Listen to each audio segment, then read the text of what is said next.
Vamos lá, pessoal, continuando o nosso curso de prisão preventiva. Estamos falando especificamente dos princípios da prisão preventiva e agora nós vamos falar do princípio do contraditório.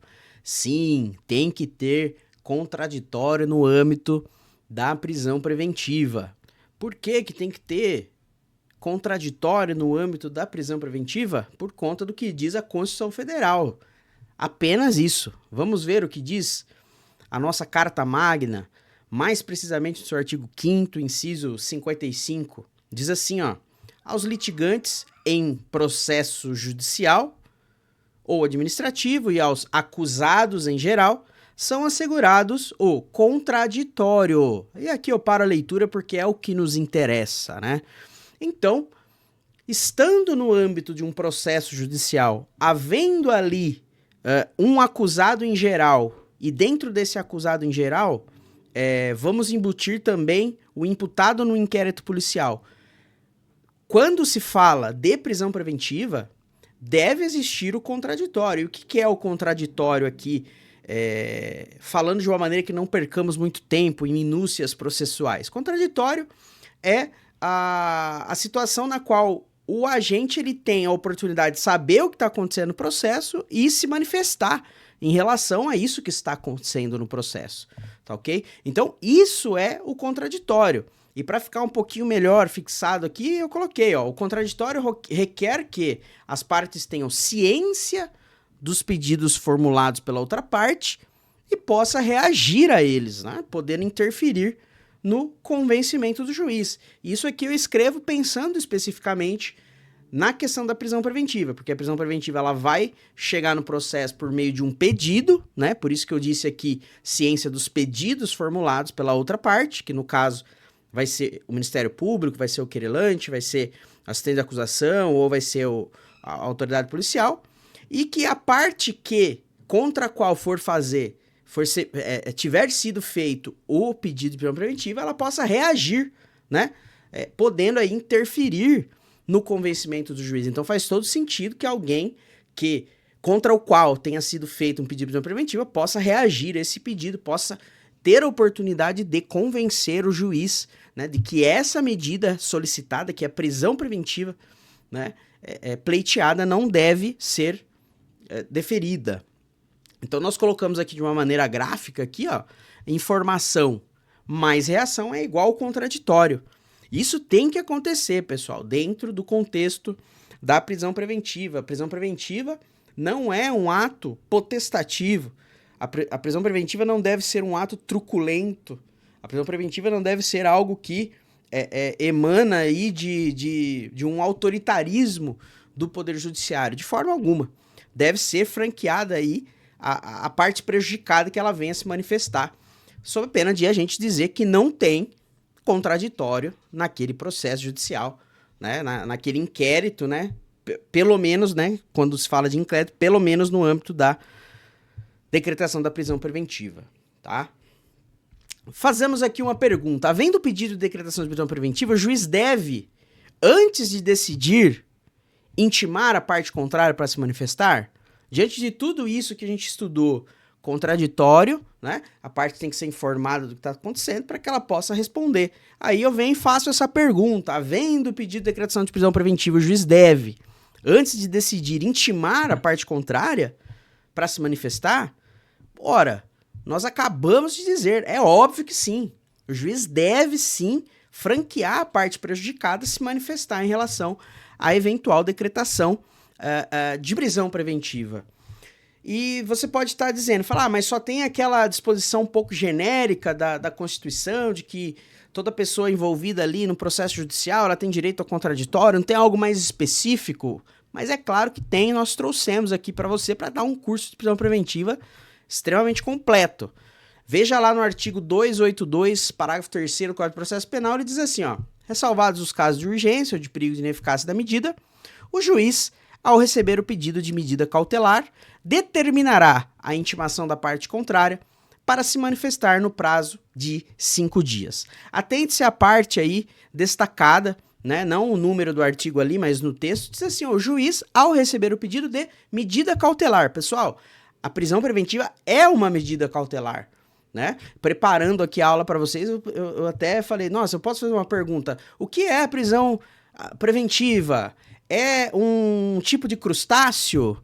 É um tipo de mamífero? Ou é uma medida cautelar? Ora, é uma medida cautelar. É claro que é uma medida cautelar. Então, esse dispositivo, ele fala, sim, da prisão preventiva. Então, o juiz recebendo esse pedido de prisão preventiva, ele tem que determinar a intimação da parte contrária para se manifestar no prazo de 5 dias, certo? E é intimar a outra parte e não prender o cliente, né? E não prender o cliente do advogado, não prender a outra parte. É dar a ela se defender antes da implementação da medida, se ela tiver que ser aí efetivamente aplicada, né?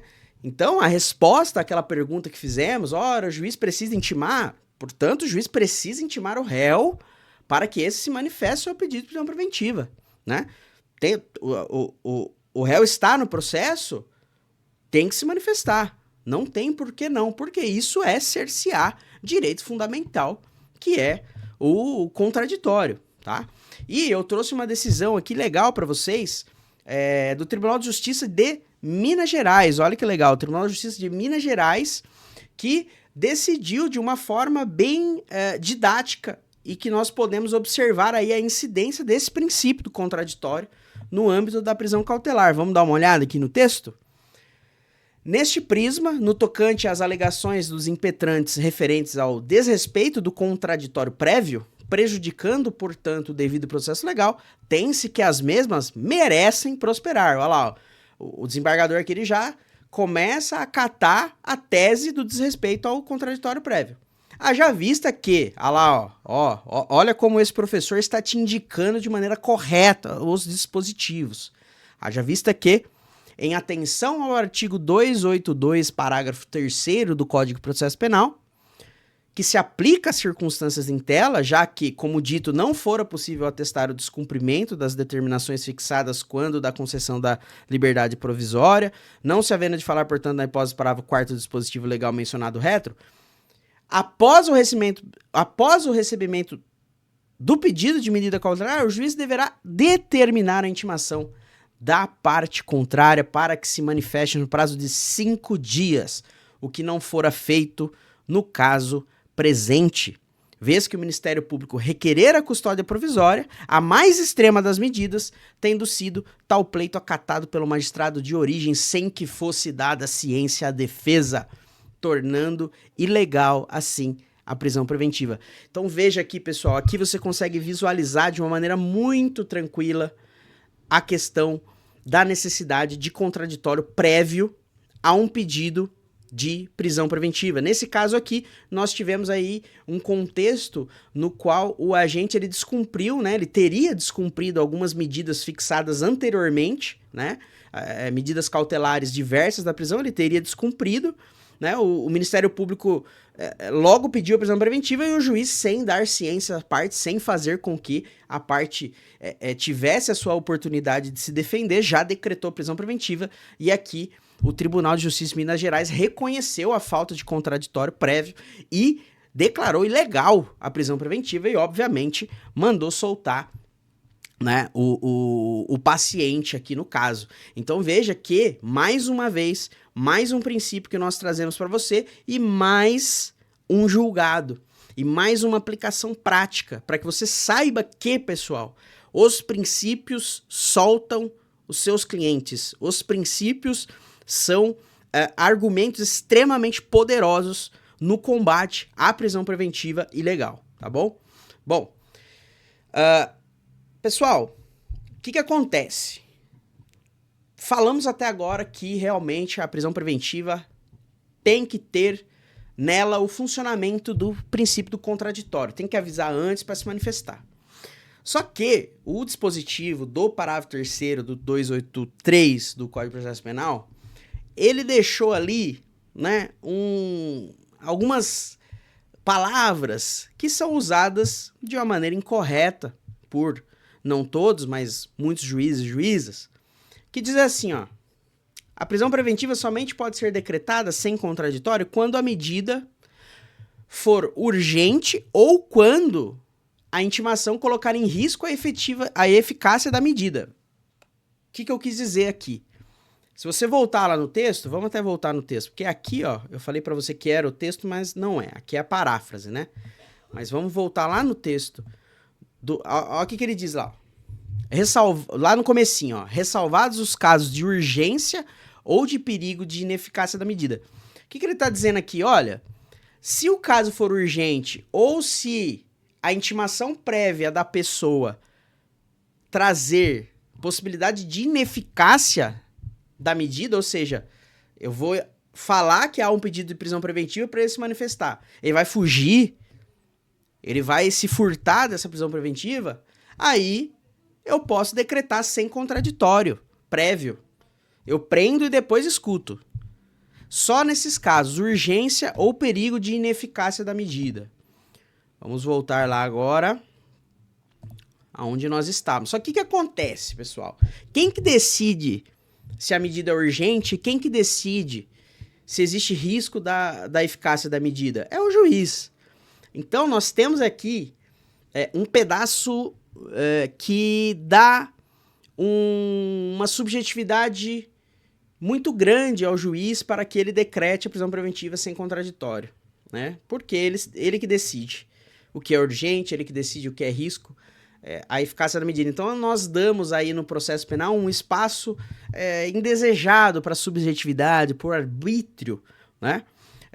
Para que nós possamos frear esse arbítrio, essa subjetividade, aí eu faço aqui, né, uma ressalva. O juiz tem que demonstrar de forma fundamentada em fatos concretos a urgência e a possibilidade de ineficácia da medida em caso de intimação da outra parte.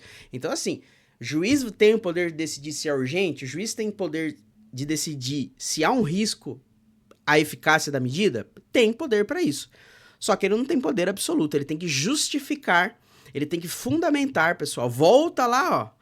Princípio da fundamentação. Aqui também ele precisa indicar com fatos concretos essa urgência, ele tem que indicar com fatos concretos essa possibilidade de ineficácia da medida, em caso de intimação da outra parte. Não é do jeito que ele quer, não é da maneira que ele entende que seja correto, tá certo? Então, tem que ter contraditório prévio na decretação da prisão preventiva. Pode ser que aconteça uma decretação de prisão preventiva antes do contraditório prévio?